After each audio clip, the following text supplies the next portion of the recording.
দর্শক দেখুন, আরজি করে ধর্ষণ ও খুনের মামলায় চার্জশিট গঠন সিবিআই এর মূল অভিযুক্ত হিসেবে নাম একজনেরই, মানে সঞ্জয় রায়। দর্শক, আপনাদের হয়তো মনে থাকবে, আমি অনেক দিন আগে একটা ভিডিও করেছিলাম এনডিটিভির একটা রিপোর্টকে নিয়ে। এই ছিল রিপোর্টটা। এই রিপোর্টেই কিন্তু ওই ইঙ্গিতটা দেওয়া হয়েছিল যে একজন কি পাওয়া যাচ্ছে, অন্য কারো কোনো লিঙ্ক পাওয়া যাচ্ছে না। মূল যে মামলা ধর্ষণ খুন, সেই কেসে ওই একজন সঞ্জয় রায়, এর বাইরে আর কারো লিঙ্ক খুঁজে পাচ্ছে না সিবিআই। আমি যখন এটা নিয়ে রিপোর্ট করেছিলাম, আমি দেখছিলাম যে আপনাদের মধ্যে কেউ কেউ বিরূপ মন্তব্য করেছিলেন যে দূর, এনডিটিভি, ওদের কি সোর্স, ওদেরকে কি সিবিআই বলে দিয়েছে, এটা ভুল কথা, ভুল ব্যাপার। কিন্তু দর্শক দেখুন, তারপরে কিন্তু এখন যে চার্জশিট যেটা সামনে এসছে, মানে জমা দেওয়ার যে খবরটা সামনে এসছে, সেখানেও কিন্তু ওই একজনের কথাই কিন্তু উল্লেখ। মূল যে ঘটনা, বাকি যেগুলো ধরাধরি হচ্ছে সে তো দুর্নীতি, থ্রেট কালচার, এ তো অন্য ব্যাপার।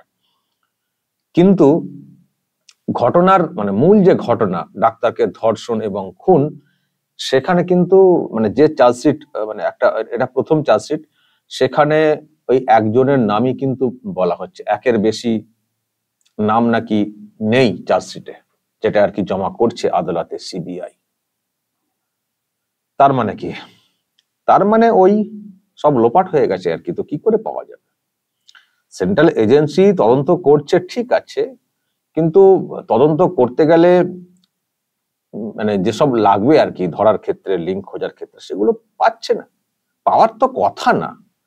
আপনারা তো এটা দেখছেন যে তথ্য প্রমাণ লোপাট হয়েছে বলে অনেক সব অভিযোগ এসছে।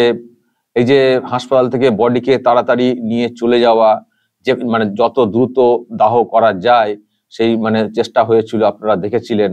এটা হাসপাতাল থেকে বডি বের করার ছবি। এটা হচ্ছে নির্মল ঘোষ প্রেজেন্ট ছিলেন, তাড়াতাড়ি দেহ পুড়িয়ে দেওয়ার ভিডিও। এইসব তো হয়েছে। হওয়ার পরে যা পুলিশ সাজিয়ে রেখেছিল, এই যে সঞ্জয় রায় যাকে ধরা হয়েছিল, ওই একজন, তার বাইরে মানে এখনো পর্যন্ত সিবিআই আর কাউকে পাচ্ছে না।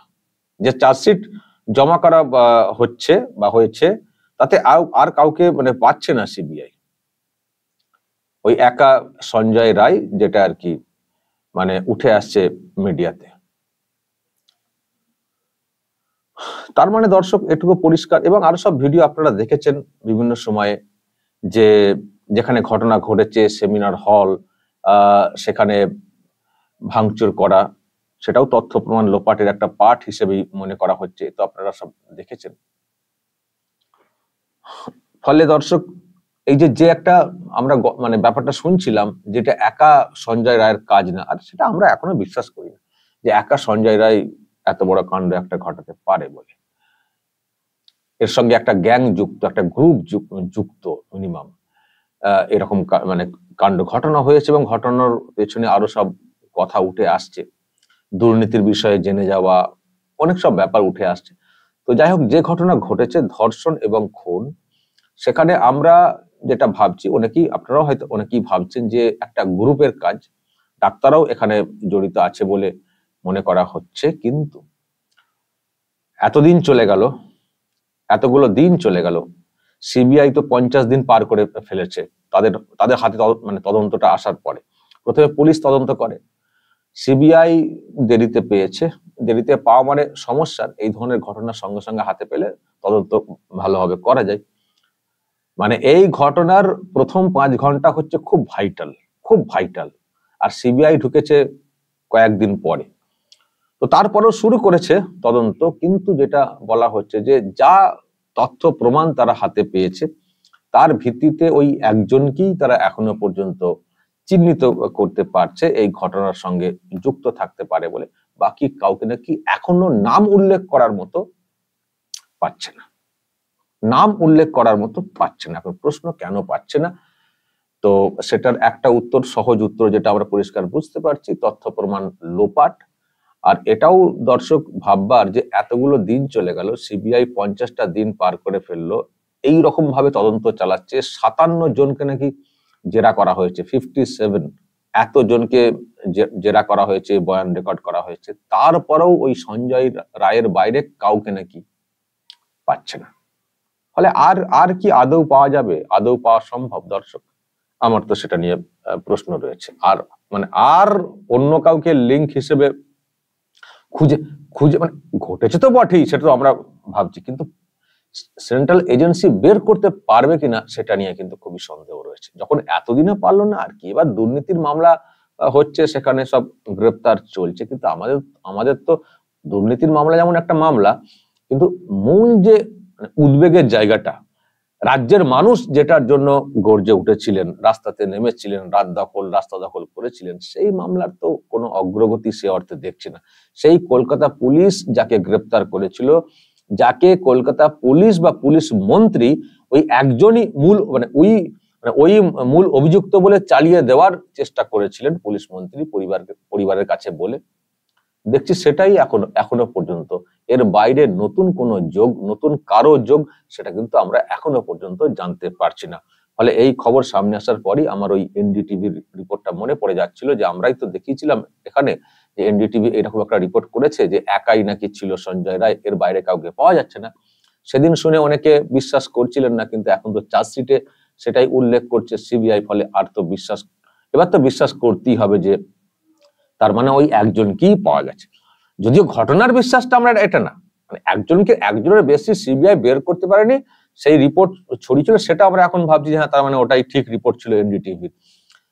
কিন্তু এটা আমরা বিশ্বাস করছি না যে ওই একজনেরই কাজ, এটা আমরা বিশ্বাস করছি না, কেউই বিশ্বাস করবেন না আশা করি।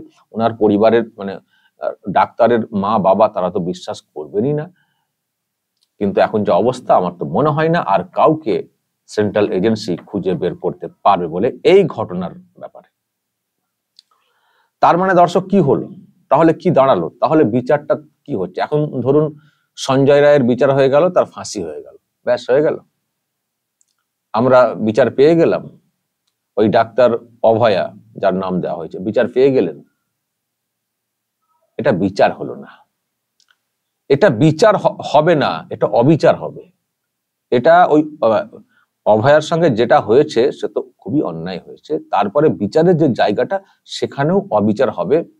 পুরো গ্রুপকে শাস্তি দেওয়া যাচ্ছে না, পুরো গ্রুপকে শাস্তি দেওয়া যাচ্ছে না। যদি না দুর্নীতির মামলাটা আসতো, জানি না আর কি কতদূর এগোতে পারত। তবে এখানে ওই তথ্য প্রমাণ লোপাটের যে ব্যাপারটা, সেক্ষেত্রে অ্যারেস্টের ঘটনা ঘটেছে। টালা থানার যিনি প্রাক্তন ওসি, তাকে অ্যারেস্ট করা হয়েছে। যিনি কলেজের প্রিন্সিপাল, তাকে অ্যারেস্ট করা হয়েছে। এই কেসে, দুটো কেসে তাকে অ্যারেস্ট করা হয়েছে, দুর্নীতি এবং এখানে। তো দেখা যাক, এটা তো পরিষ্কার যে তথ্য প্রমাণ লোপাট হয়েছে। এখন তথ্য প্রমাণ লোপাটের জন্য কতজনকে কি শাস্তি দেওয়া যায়, এখন সেদিকে আমরা তাকিয়ে থাকব। ঘটনার ব্যাপারে তো একজন কি এখনো পর্যন্ত দেখতে পাচ্ছি, জানতে পারছি। এখন তথ্য প্রমাণ লোপাটের জন্য যাদেরকে জেরা করা হচ্ছে, ধরা হয়েছে এখনো পর্যন্ত, সেই সব করে সিবিআই কি বের করতে পারে, সেই ক্ষেত্রে কি শাস্তি দেয়, এখন সেটাই দেখতে হবে। তবে এখনো পর্যন্ত যে রিপোর্ট সামনে এসছে চার্জশিট আকারে, এটুকু বলবো হতাশাজনক। আমি নিজের ক্ষেত্রে কথাটা বলবো, হতাশাজনক বলতে আমি এইরকম একজনের নাম শুনছি বলে বলছি, কিন্তু আবার এটাও ভাবছি যে এর বাইরে কি হতো, রিপোর্টে কি আসবে কি করে, তথ্য প্রমাণ না থাকলে এজেন্সি কি করবে, এটাও তো ভাবতে হচ্ছে। দেখুন, সিবিআই একটা দক্ষ এজেন্সি, সেটা আমরা মানি, কিন্তু কিছু কিছু ক্ষেত্রে আমাদের প্রশ্ন জাগে। তবে আমার ধারণা এই ক্ষেত্রে তারা যে চেষ্টা করছে না, সেটা বলবো না। আমরা একটু বেশি আশা করি এইসব এজেন্সির কাছে, যে তথ্য প্রমাণ লোপাট হলে, যেখান থেকে লোপাট হয়েছে, যারা লোপাট করেছেন, তাদের টুটি টিপে ধরে, তাদের মুখ দিয়ে কথাগুলোকে গল করে বের করে পুরো গ্যাংটাকে উদ্ধার করুক কারা যুক্ত, এটা আমরা চাই। এখন যদি বলেন যে সেটা করতে গেলেও তো অনেক ব্যাপার লাগে, বা মিনিমাম ডকুমেন্ট লাগে, সেগুলো যদি একেবারেই না থাকে, তাহলে কি করে সহজে বের করা যাবে? হয়তো পরে বেরোতে পারে, আরো কিছুদিন সময় গেলে হয়তো যদি গল করে তারা বলে দেন, সেটার জন্য হয়তো অপেক্ষা করতে হবে। দেখা যাক, অপেক্ষা তো আমাদেরকে করতে হচ্ছেই। 58 দিন তো টোটাল প্রায় হয়েই গেল, তার মধ্যে 50 দিন পার করে ফেললো সিবিআই, তার মধ্যে ওই একই এখনো সেই একজনের নামটাই শুনছি। অপেক্ষা করছি, রাস্তাতে মানুষ এখনো প্রতিবাদ করছেন, জুনিয়র ডাক্তাররাও তো যেমন ভাবে প্রতিবাদ করছেন তারা করে যাচ্ছেন, অনশন করছেন, সবকিছু। কিন্তু কি দাঁড়াবে দর্শক, আমি কিন্তু বুঝতে পারছি না। আমি জানি না আপনাদের কি ধারণা তৈরি হচ্ছে। ধরুন এতদিন পরে সিবিআই প্রথম চার্জশিট ফাইল করছে, মানে জমা করছে, সেখানে একজনের নাম এতদিন পরে, আর কিছু পাওয়া যাবে আপনাদের মনে হচ্ছে? এই যে তথ্য প্রমাণ লোপাটের জন্য যে ধরা হয়েছে বলা হচ্ছে, আদৌ কি শেষ পর্যন্ত তাদেরকেও রাখা যাবে গ্রেপ্তার আকারে যাদেরকে রাখা হয়েছে, নাকি তাদেরকেও একটা সময় ছেড়ে দিতে হবে? এখন সন্দেহের বশে ধরা হচ্ছে, কিন্তু এত পাকাপোক্ত হবে হয়তো এমন ভাবে তথ্য প্রমাণ লোপাট হয়েছে, বলা হচ্ছে অল্টার হয়েছে, চেঞ্জ হয়েছে, অমক তমক, কিন্তু শেষ পর্যন্ত কি ওদেরকেও শাস্তি দেওয়া যাবে তথ্য প্রমাণ লোপাটের জন্য? আমি ধরছি যে ওই ধর্ষণ খুনে ডিরেক্টলি হয়তো ওদের যোগ ছিল না, যাদেরকে এখনো পর্যন্ত সন্দেহ করে ধরা হয়েছে, কিন্তু তথ্য প্রমাণ লোপাটের জন্য কি ওদের শাস্তি হবে? এটাও তো প্রশ্নের। এখন দেখা যাক। এখনো পর্যন্ত মানে তদন্ত রিপোর্ট যে খুবই আশাব্যঞ্জক তা কিন্তু লাগছে না। তবে একটা কথা দর্শক, আমাদের সকলকেই মেনে চলতে হবে, সেটা হচ্ছে তথ্য প্রমাণ লোপাট। এখন সেই লোপাটটা ধরা যাবে কি ধরা যাবে না সেটা অন্য বিষয়, কিন্তু মনের মধ্যে এটা গেঁথে নিতে হবে যে তথ্য প্রমাণ লোপাটের জন্য আজকে আরজি করের ঘটনাটা এইভাবে বিষয়টা হয়ে যাচ্ছে, সঠিক বিচারটা ঠিক মতো করে হচ্ছে না, সব দোষীদের শাস্তি হচ্ছে না বা হবার সম্ভাবনা দেখছি না। ফলে তথ্য প্রমাণ যেখান থেকে লোপাট হয়েছে, যারা করেছেন, যেখান থেকে ডিরেকশন এসছে, যিনি বলেছিলেন প্রকাশ্যে যে আমার সঙ্গে রাত 2টো পর্যন্ত ফোনে কথা হয়েছে, 100 বার ফোন করেছি, যিনি বলেছিলেন, প্রশাসনিক দায়িত্বে যিনি আছেন। সুতরাং আপনাদেরকে মাথায় রাখতে হবে যে কোথা থেকে কি হয়েছে, কোন জায়গা থেকে কি হয়েছে, এটা মাথায় রাখতে হবে। আর এটা মাথায় রেখেই কিন্তু এর পরের মুভমেন্ট গুলো করতে হবে। এখন যে মুভমেন্ট গুলো হচ্ছে ওই একটা জায়গা পর্যন্ত, ওখানেই থেমে থাকলে ওই তদন্ত ওখানেই থেমে থাকবে, আর কিছু হবে না। তদন্ত যা হবার, আমার তো মনে হয় যা হবার হয়েই গেছে, আর কি নতুন কি বের করতে পারবে আমার তো সন্দেহ আছে দর্শক। ফলে আমাদেরকে ফোকাস এরিয়াটা ঠিক করতে হবে যে কোত্থেকে বিষয়টা হয়েছে। সবাই কি যে সেন্ট্রাল এজেন্সি ডাকবে সেটাও ভাবার কোনো কারণ নেই, এই নিয়ে তো আমাদের মনে তো অনেক তো প্রশ্ন রয়েছে। ফলে ডাকুক বা না ডাকুক, কোত্থেকে কি হয়েছে এটা আমাদেরকে ধরে নিতে হবে। কোত্থেকে কি হয়েছে, আমরা যারা সাধারণ মানুষ, আমি তাদের কথা বলছি, ধরে নিয়ে সেই মতো করে এগোতে হবে। প্রতিবাদ যদি করতে হয় সেই মতো করে প্রতিবাদ করতে হবে। এমনি বলেছিলাম আমি প্রথম দিক থেকে, এই যে 27 আগস্ট যে ডাকটা দেওয়া হয়েছিল, নবান্ন চলো ডাক, এমনি ছিল। এমনি বলা হয়েছিল যে ওই চেয়ারটা ফাঁকা না করতে পারলে কোনো বিচার হবে না। এখনো উনি ওই চেয়ারে বসে রয়েছেন, আর সবার উপরে একটা প্রেসার তৈরি করে রেখে দিয়েছেন, বা কিছু একটা বলে টলে রেখে দিয়েছেন। এখন কথা বের করা যাচ্ছে না। সেন্ট্রাল এজেন্সি চেষ্টা করছে, বের করতে পারছে না। তথ্য প্রমাণ তো নেই, আলাদা করে তো ওরা নমুনা সংগ্রহ কিছু করতে পারেনি, কারণ মানে হাতে তো পেয়েছে কয়েকদিন পরে। যেটুকু নমুনা সংগ্রহ করে দিয়েছে পুলিশ, সেটার উপরে ভিত্তি করে এগোতে হচ্ছে সিবিআই কে। তো কি হবে, মানে সেকেন্ড টাইমে তো সেকেন্ড হ্যান্ড হয়ে তদন্ত চলছে, তো কি হবে? ফলে যা হওয়ার হবে মোটামুটি বুঝে গেছি। এই বিচার যেটা আপনারা ভাবছেন যে সমস্ত ডাক্তারদেরকে মানে উদ্ধার চিহ্নিত করতে হবে কারা যুক্ত, এ একজনের ব্যাপার না, সবার শাস্তি হবে, লাইন ধরে ফাঁসি হবে, যারা এখনো এইসব ভেবে আছেন না, আমি তো বলবো দেখুন, আশাতে আমাদেরকে রাখতে হবে, কিন্তু ওটা হবে বলে আমার মনে হচ্ছে না। ওই একজনেরই শাস্তি হতে পারে, এর বাইরে আমার তো কিছু মনে হচ্ছে না দর্শক এই কাণ্ডে হবে বলে। ফলে যেটা বলার, যে ওই চেয়ারটাকে মুক্ত করার জন্য এবার কিন্তু জোরদার আন্দোলনের ডাক দিতে হবে। আর ডাক্তারদেরকে বলবো, একে নেবো না তাকে নেবো না এসব ছেড়ে দিন। যদি সত্যি অভয়ার বিচার চান, সমস্ত দোষীদের বিরুদ্ধে যদি মানে আপনারা শাস্তি চান, শুধু থ্রেট কালচার, অমুক কালচার, তাদের শাস্তি ওইসব না, মেন যে কাণ্ড ধর্ষণ খুন, মেন যে কাণ্ড, সেই কাণ্ডের প্রত্যেকের সাজা চাই বলে যে কথাটা আপনারা বলছিলেন আগে, যদি সত্যিই চান তাহলে এবার আন্দোলনটাকে আরেকটু জোরালো করুন, ওপেন ফোরাম করে দিন। এখন আপনারা মুভমেন্ট করছেন, আমি জুনিয়র ডাক্তারদের ওই অংশকে বলছি যারা এখনো অনশন করছেন, করুন, ঠিক আছে করুন, কিন্তু সকলের জন্য ওপেন ফোরাম করে দিন। পুজো তো চলে এসছে, পুজোর মধ্যেও মুভমেন্ট চলছে। পুজোর পর যেন গোটা রাজ্যের মানুষ একসঙ্গে প্রতিবাদে নামতে পারেন, কারণ বিচার তখনই হবে যখন ওই যে চেয়ারটা নবান্নের 14 তলাতে ওটা যখন মুক্ত করা যাবে, যিনি ওখানে বসে রয়েছেন, যখন উনাকে ওখান থেকে ছুঁড়ে ফেলা যাবে, সেই ডাকটা সকলে মিলে দিন। তবে যদি বিচার হবে অভয়ার বা অভয়ার মতো আরো যেসব কাণ্ড ঘটবে, যদি তারও বিচার হয় তখনই হবে।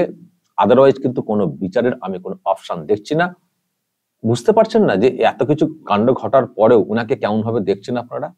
ডান্ডিয়া খেলছেন, ঢাক বাজাচ্ছেন, গাইছেন, হাসছেন, উৎসব করছেন, দেখে মনে হচ্ছে না যে ওনার মধ্যে কোনো ফিলিংস আছে? এটাই তো সব থেকে বড় ভয়ঙ্কর। আপনারা প্রতিবাদ কর্মসূচি কার বিরুদ্ধে করবেন, কি জন্য করবেন? যে এমন একটা কিছু করবেন যাতে করে আঘাত লাগে, একটা বিবেকের ধ্বংসায়। কোনো বিবেক দেখতে পাচ্ছেন? তো আপনারা এই ছোটখাটো মুভমেন্ট করবেন, ছোট ছোট দাবি নিয়ে মুভমেন্ট করবেন, আর উনি সাড়া দেবেন ভাবছেন? ওটা না। এমনিতেই বিবেক টিবেক সব উচ্ছিন্ন চলে গেছে। একমাত্র ডাক হচ্ছে উনাকে উৎখাতের। এই ডাকটা দিন, দেখবেন ছটকাবেন, তিরিং বিরিং করে ছটকাবেন। ওই ডাকটা দিন না সকলে মিলে, আদারওয়াইজ কিছু হবে না। ওই অনশন করবেন, নিজের ক্ষতি হবে, নিজেদের ক্ষতি হবে। আলটিমেট আমি জানি না আপনাদের ওই দিকের কি হবে, ওই থ্রেড কালচার, এই লবি সেই লবি, ইউনিয়নের ভোট, ওইগুলো হয়তো পূরণ হতে পারে, কিন্তু ওটা কি আপনাদের মেন ছিল? ওটা কি আপনাদের মেন ছিল? মেন তো ছিল অভয়ার বিচার। আর যে রিপোর্ট চার্জশিট সামনে এসছে, আপনাদের কি মনে হচ্ছে এর বাইরে নতুন কিছু পাবেন? আপনাদের মনে হচ্ছে কিছু রাখা হয়েছে? সব তো ভোগে পাঠিয়ে দেওয়া হয়েছে তথ্য প্রমাণ লোপাট করে। ফলে আন্দোলনের রূপরেখা চেঞ্জ করুন। এই পুজো হচ্ছে, পুজোর পর বৃহত্তর ভাবে আন্দোলন যাতে হয়, সকলকে ডাক দিন, ওপেন ফোরাম করে, কাউকে অচ্ছুত রাখবেন না, সেটা করুন। তবে যদি বিচারের কোনো একটা রাস্তা দেখতে পাওয়া যাবে, তা না হলে কিছু হবে না। দর্শক বলবেন আপনাদের যদি কিছু বলার থাকে এই নিয়ে, আপনাদের কি মনে হচ্ছে আর কারো নাম উঠে আসবে, আনতে পারবে, সম্ভব? বলবেন আপনাদের যা রিয়াকশন, যা বলার বলবেন কমেন্ট বক্সে। নজর রাখবেন আরামবাগ টিভিতে।